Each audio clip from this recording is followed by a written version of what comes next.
Hello everybody, it's M3 Melody here for round 2 of the M3 market update on YouTube. I tested the mic, so hopefully it will be better this time around. And I also turned on my ring light. So each week I'm hoping that these videos will get better.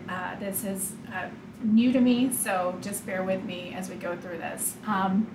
A lot of data out there today and a lot of confusing data for those, especially it seems in the media, that definitely want this housing turnaround to be happening. So today we had out the Case-Shiller and the FHFA price indexes, both surveys that have been around a very long time. Both saw some tiny increases in home prices. Now, as I'll talk about in my update today, this is kind of to be expected. This is the spring selling season, some call it the spring home buying season. But this is when we're going to see a lot of activity because a lot of people wait for this time of year. This is right before the summer. They wait for their kids to get out of school to do that summer move. We've seen a lot of layoffs. We're going to see more and more. And so this is the time when people, if they are on the move this summer, they've really got to start taking action. And so we're going to see this happen. Additionally, if, depending on who you are on the spectrum of home buyers, we're also going to see home prices increase because a lot of what's selling are higher price homes. And as we know, there's just not a ton of people that can afford those right now. So the time, I'm going to say this over and over until you're probably sick of it, but we are absolutely in the soup right now, meaning that we're going to get back and forth data about what's going on. But I think if you bear with me over these next few weeks and months, we'll start to get more and more evidence about what's really happening out there in the market. So just stick with me. The other thing that we got today, which really, this one is so interesting to keep in mind, and this is the new home sales. And so I think a lot of you know, when I went on the road, my focus was on these new build sites. And there were just so many. They're like a swarm of locusts everywhere. And so I am not at all surprised to see so many new home sales. They were up 9.6% month over month. And we know that's happening because they're doing rate buy downs where they actually give you a lower rate and they kind of pay for it. And then, or it's for a certain amount of time. And additionally, they're doing concessions. And so be wary these sell prices because there's all kinds of things happening in the background for that top line price to stay the same. So we know there's a ton of concessions going on out there right now. But the fact that you're seeing such an increase in new home sales and also such a huge supply of inventory there is really important. And it's down, inventory was down just a little bit, but for new builds, this is very, very high at 7.6 months of inventory. And a very interesting kind of metric that Bill McBride pointed out in his Substack is that in the last crisis, the all-time record high of inventory for new build was 12.2 months of supply in January 2009. Now, we will talk when I go over my specific M3 update from Substack this week. We're going to talk about what was going on between 7 and 8, which was a lot of denial. But you can take a quick look in the Substack of the picture of the new inventory in Coeur d'Alene, and you can see all of that just came on 23 hours ago, it says anyway. But we are just going to see these new build sites like a swarm of pick your favorite insect that essentially first maybe it's a couple of ants, maybe it's 3 or 4. But what I saw on the road, guys, this is going to be a swarm of a new build inventory that's coming on the market.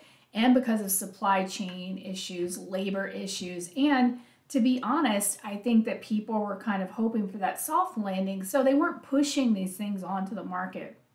But now we are post the banking crisis. Well, I should say we are post the first eruption of the banking crisis. All signs point to a credit crunch. And so I guarantee you that as margin calls start to happen for these folks that did these all cash sales, I'll talk also about what I saw in California for this week for a client on tax season. So, but these are going to just start coming to market faster than most are expecting. Now, you won't be surprised because you've been listening to me talk about this phenomenon. But these new builds will lead existing to the market. And that existing is that shadow inventory I talk a lot about, those second homes that ultimately people aren't going to want to maintain anymore, as well as how much, these investors kind of piled into the Airbnb sort of passive income, short-term rental craze. And so we'll go through that as we go through the specific updates. But point being that a lot of data came out today that doesn't give you a real picture for those that want this to be about the turnaround. They're going to see these tiny little upticks and think, oh, awesome sauce, like this is the beginning. Because now people might accuse me of not wanting to see that. But again, guys, I'm not looking at one data point. I'm not looking at just inventory. I'm not looking at just home prices. I'm not looking just at sales. I'm looking at rent. I'm looking at how many permits are out there. I'm looking at almost 90 data points at the moment, trying to get a sense of what's really happening in these markets. And I'm going to report what I see, not what I want to see. So, stay tuned, but I feel pretty confident about the path we're on. Now, anything could happen. All kinds of things could happen we don't know about, but I'm pretty sure that we are going to see significant increases in inventory by Q3. So, and it's there, it's coming, get ready for it. And if you don't believe me, just at me on Twitter or get in touch with me. I'll give you some zip codes or some actual addresses to go check out for yourself. And I love pictures, so send me all your pictures. We'll talk about that today as we go through the M3 update, because I focus a lot on some pictures I got from my buddy John up in Coeur d'Alene, the Spokane, Washington area. Okay, so let's go ahead to the specific update today. So, as I kind of said in my Substack, I'm not trying to be Michael Burry. I'm not out here trying to make a call. That's not what this is about. I come from the industry.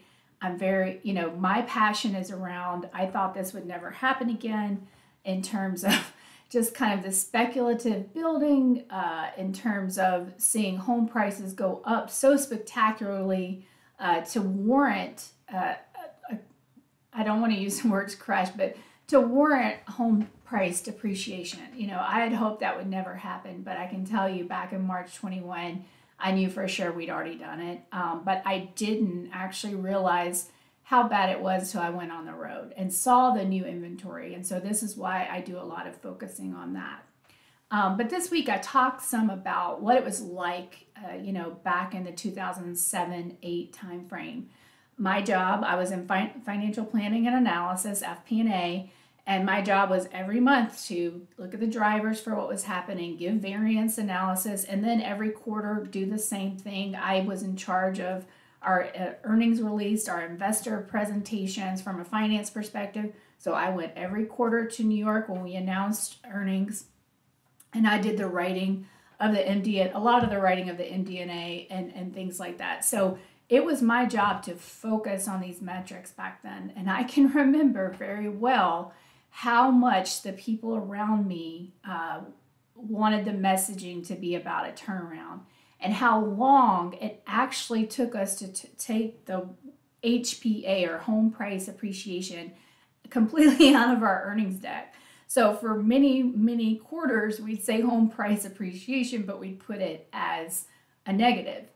We basically, around December of 2008, we finally came to the conclusion. And so it took that long, guys. I pasted in the update kind of the Case-Shiller from back then, because I want you to take a look at it. It was kind of like this, sorry for that sound effect, but it wasn't just a straight down. We've actually, this time around, experienced kind of a sharper decline than we did back then. But regardless, there is this in between time that I keep referring to, or the soup, where you just cannot see clearly what's happening. But that's why we're going to keep looking at a whole bunch of different metrics so that we can get an accurate picture or forecast for some of these cities. And that's something I'm working on. But I don't want this to be a glib forecast. I really want all of the metrics that I'm thinking about to be included, including, employment, local employment, bankruptcies, things of that nature. And it takes time. And so I'm kind of building that in the back end right now, but it is going to take a little bit of time.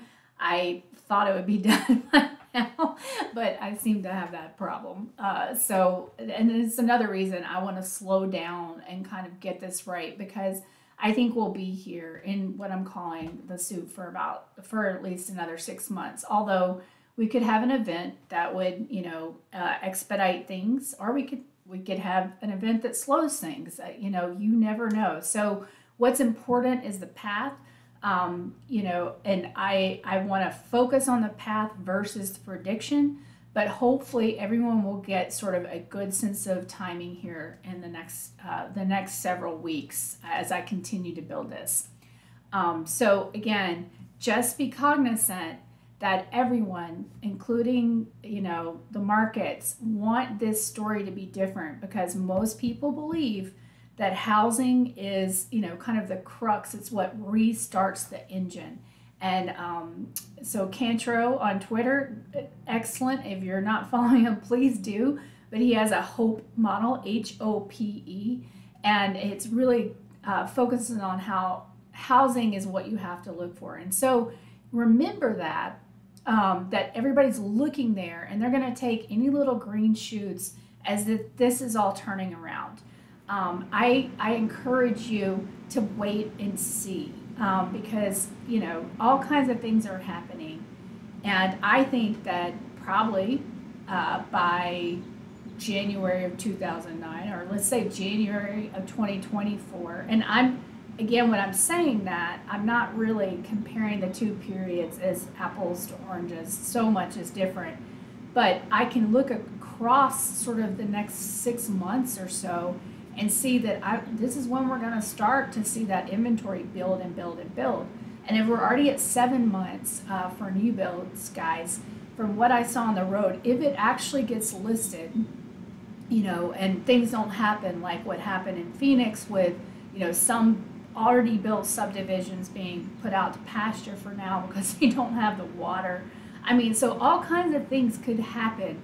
But I definitely see us starting. It's going to launch from the spring selling season, and you're going to start to see the inventory build, because here's the thing, guys. Your builders are going to see that this is happening, and they're going to stop slow rolling that inventory because they want to get it out there. They're also going to see these averages in home prices and want to get it out there. What's going to happen, though, is that there is only so much demand at this price, and so many concessions that these builders can make. So this is going to be a very interesting next couple of months. So this is the time to be watching, but don't get overwhelmed with the inconsistency of the data. We're going to try to take a very measured, logical approach here, and just keep watching it. And look for real, consolidation around some of these metrics to then start making some actual calls.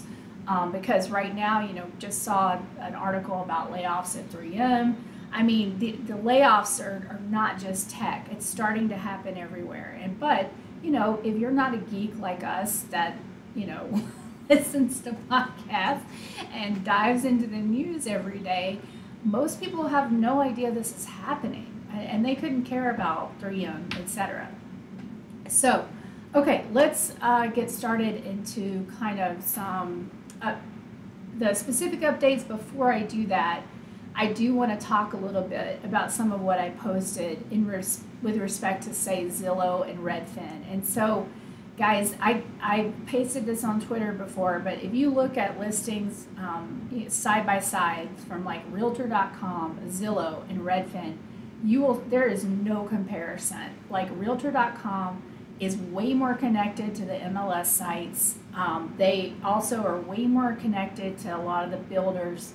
And they just have a pulse on the market. That's who the Fed uses. Now, they're not perfect either, but at all. And, but they definitely give a better picture than Zillow and Redfin. And what I'm going to start doing in the next few weeks is comparing these things side by side so you can really see the difference. One of the things I think, the National Association of Realtors, why their sales prices tend to be lower than Zillow and Redfin is because they have more listings. There's so much out there. I highly encourage you that if you're looking, you at least look at all these different sites to see what you could be missing. Additionally, the tricks of the trade, like right now with Zillow and Redfin, and I have to confirm whether this has actually happened with Realtor.com as well. I don't know for sure, but what you can see is that if somebody takes a listing off of Zillow, for instance, and they put it back on, it's now only aging as of that last listing. And so my buddy Alex in Austin, tweeted out about a home he's been looking at, and you can see, number one, there's price reductions. Number two, you can see they tried to list it back in March, and now it looks like a fresh listing. And so this median days on market is also very misleading. I think, again, I'll mention the Austin video that's on my YouTube because it's such a good picture of inventory in a snapshot. And let me talk about that real quick. So basically, it's showing all the empty lots which have been purchased and somebody's thinking about developing those. It's showing all the construction in progress, and you can see all of it. And then it's basically showing the for sale inventory.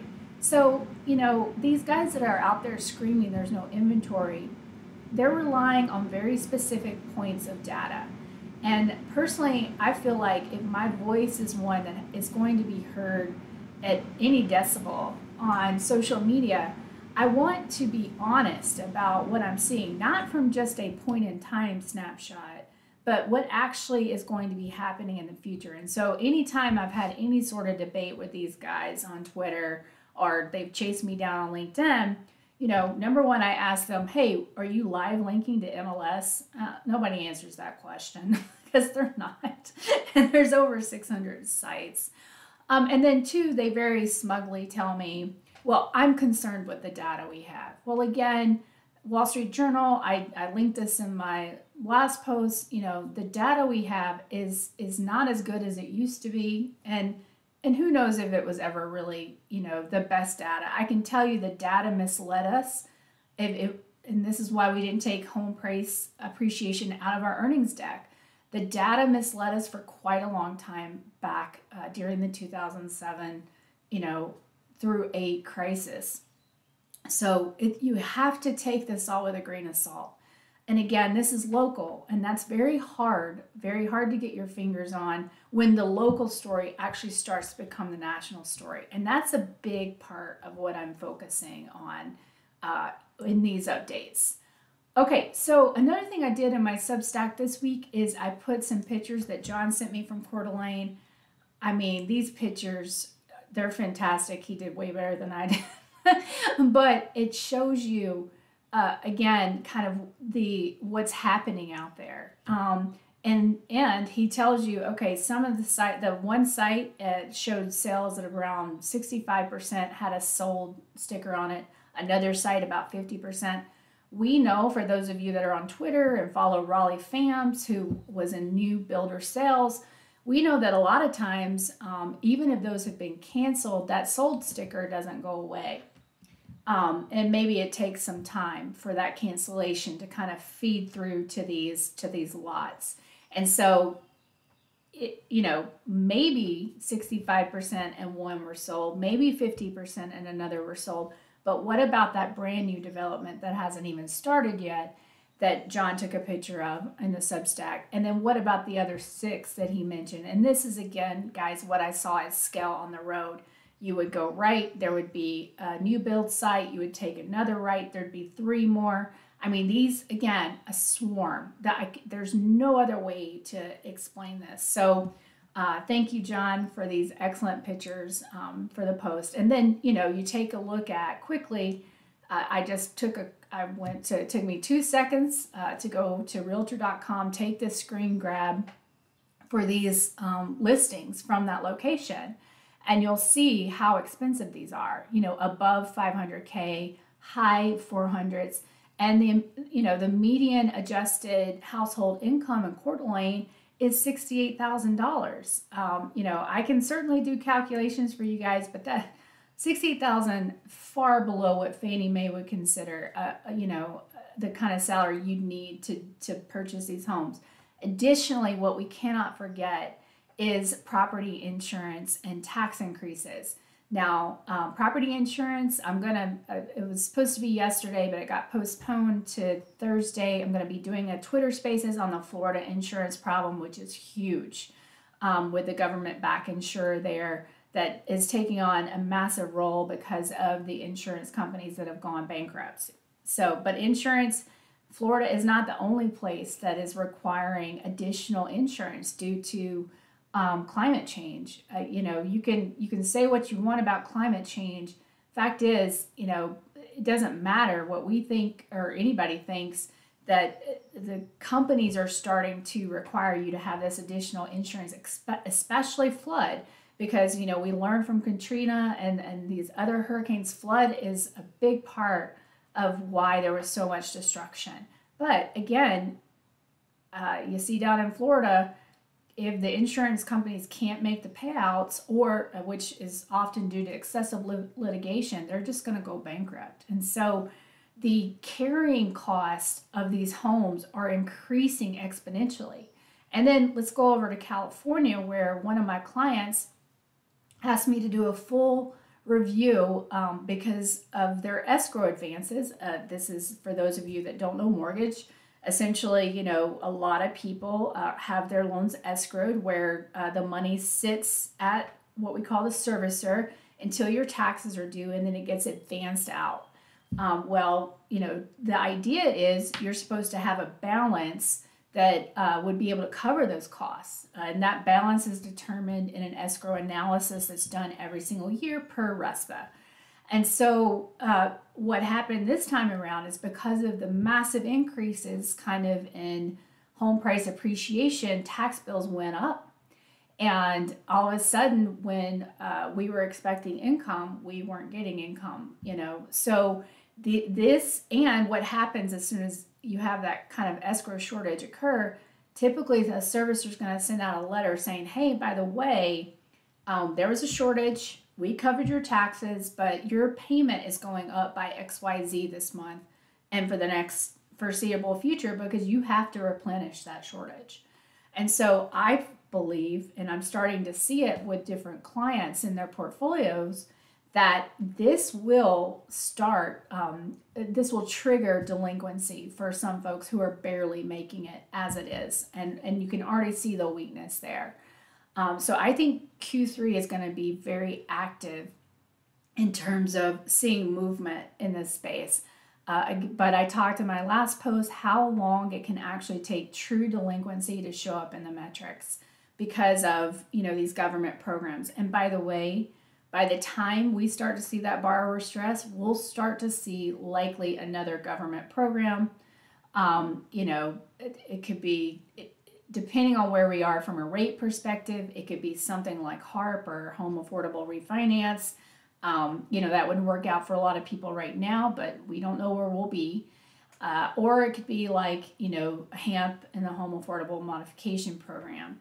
But there will be programs to try and help these struggling borrowers. Additionally, we're going to see increases in government programs around origination, especially if we start to see a big R recession and continued layoffs. Okay. All right. So for specific updates, I spent a little bit of time on Airbnb this week. This is a big part of my thesis, is that you essentially had people pull long-term rental off the market, and then you had other folks come in like gangbusters, buying properties sight unseen, not even built to Airbnb, not looking where these locations were, like in Las Vegas and places like that. The Airbnb story is going to be a big driver, in my opinion, of what I call the shadow inventory. I've just started tracking some of these metrics, so these will get more robust over time. But essentially, I gave a view of kind of some of the major cities, their population, if ACS is tracking it, the housing units, average price, the number of listings, guys. I think looking at these with respect to population is really critical. Another metric I want to add is number of hotel rooms. I'm working on that as well in these cities. There's just not a ton of great sources, so if you know one, just shout at me. And then one of the funnest metrics I think to track over time. And again, guys, we're actually just getting started, even though, we've been looking at this for some time. This is really when things start, the rubber starts to hit the road. But one of the metrics is the percentage of multiple listings in a city. Now, what this percentage is going to do, it's going to tell you how many of the properties listed is the owner listing multiple properties. So it's not just your mom and pop or your person that Airbnb pretends that they're trying to help, which is, oh, I just need to rent my place sometimes for some extra income.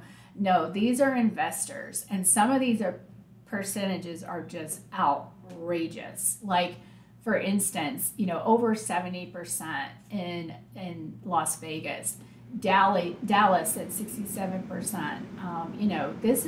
The average is around 58%.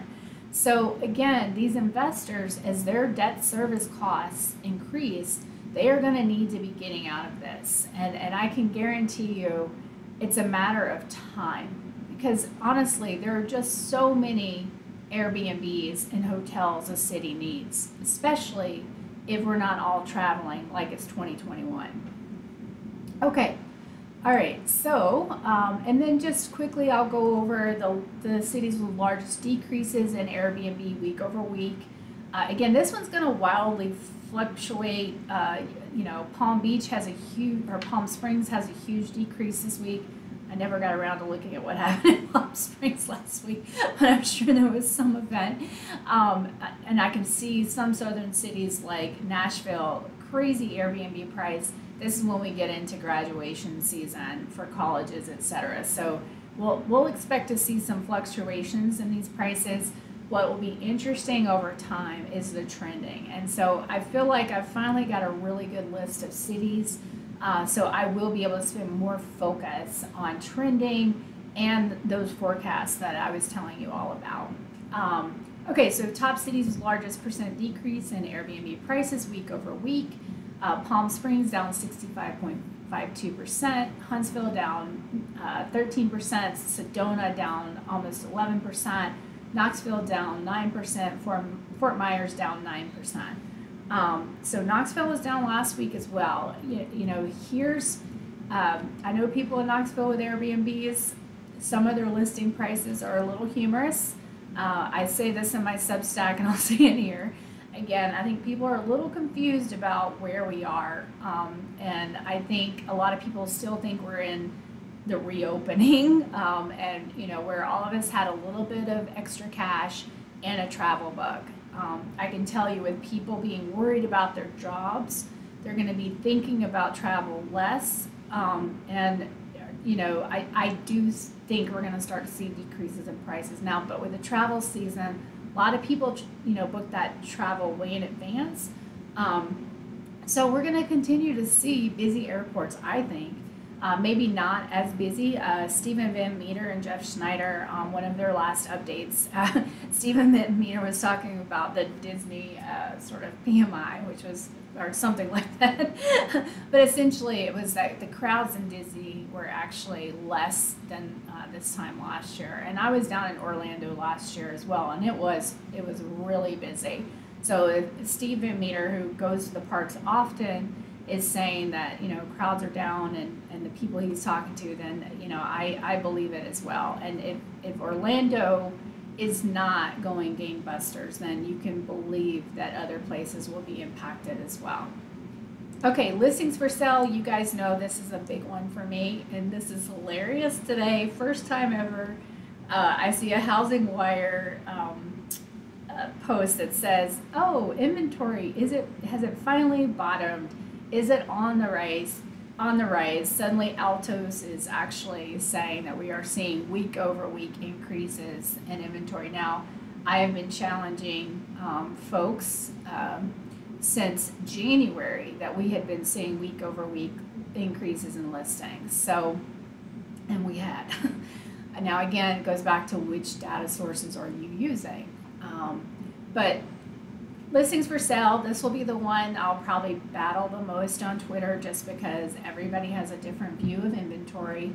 But the top cities with largest increase in inventory week over week, and I'll just mention quickly, if this is a small city, guys, that means like one listing or two listings or three listings, but it's still important to that local market. I can tell you, for the people that have asked me to track these places, one more house for sale is important. Like what I saw in Victor, West Virginia this week was, you know, the houses for sale, there were like 8 of them or so. This was an area I was also curious about. And what happened this week? A really big property went on the market. Again, showing there might be stress in the area. So, you know, take the percentages with a grain of salt. Take everything I say with a grain of salt. Like these, again, I'm just trying to give you a rounded view. But top cities with largest percent increase in inventory week over week: Brattleboro in Vermont at 13%, Coeur d'Alene at 7%, Austin at about 5%, Augusta at 5%. Maybe this is post. I'm going to pretend like I think the Masters would say with golf. Sorry, I don't watch golf. Oceanside around 5%, Boston around 4%. And then quickly, we saw some order change on this one, which was interesting. Top cities with largest percent increase in inventory from start: San Ramon still up there around 68%, San Francisco 68%, San Jose 45%, Denver 41%, Coeur d'Alene 37.82%, Austin 34%, Boston 34%. So, you know, the Coeur d'Alene is kind of, I mean, this is an interesting one because quite a jump this week. And so that's one thing. The data's telling me that. Then, you know, John sends me these pictures of all these new builds. And then, you know, I can tell by the first top tier of Realtor.com, all these listings, these new construction are coming online. And then we have the new sales that just punched in at over 9% increase. So all those things combined can tell you Coeur d'Alene is, they're starting to, you know, feel some stress there. And this is a market to watch. So again, the idea of the M3 update is that I give you a whole bunch of different data points to give you a view of what's happening on the ground. Because when you look at this data in aggregate, you're always going to be in the dark. So we can't, again, like I said last time, look at 3,600 counties. We just can't do it. But we can look at multiple data points. So anyway, thank you for listening to my second YouTube. Hopefully it was a tiny bit better, and each week they will just get better and better. I'll do fancy things like showing graphs and charts, but a lot's going on for me right now. So bear with me, they will get better, but hopefully, and also I'm hoping that I'm setting a cadence that the M3 update will come out, you know, pretty much every Tuesday, and I'll try to do this YouTube video on Tuesdays as well, and I'll test that out for a little while to see if that day of the week works for everybody. So again, any questions, please at me on Twitter, M3_Melody. Check out my M3 Melody Substack. Now here on YouTube, at LinkedIn, Melody Wright. So please just, you know, send any questions your way. Happy, and any documentation you might want, you can certainly reach out to me on LinkedIn. Is probably the best way I can get that to you. So stay sane, guys. I had a rough week as well last week, just battling everyone on this topic. And understandably, it is contrarian to a lot of what we're seeing, but we have to keep up the good fight because I just don't want to see people being stuck in a position that they can't get out of. So stay in touch, and I will see you next week. Have a wonderful week, everybody. Thank you.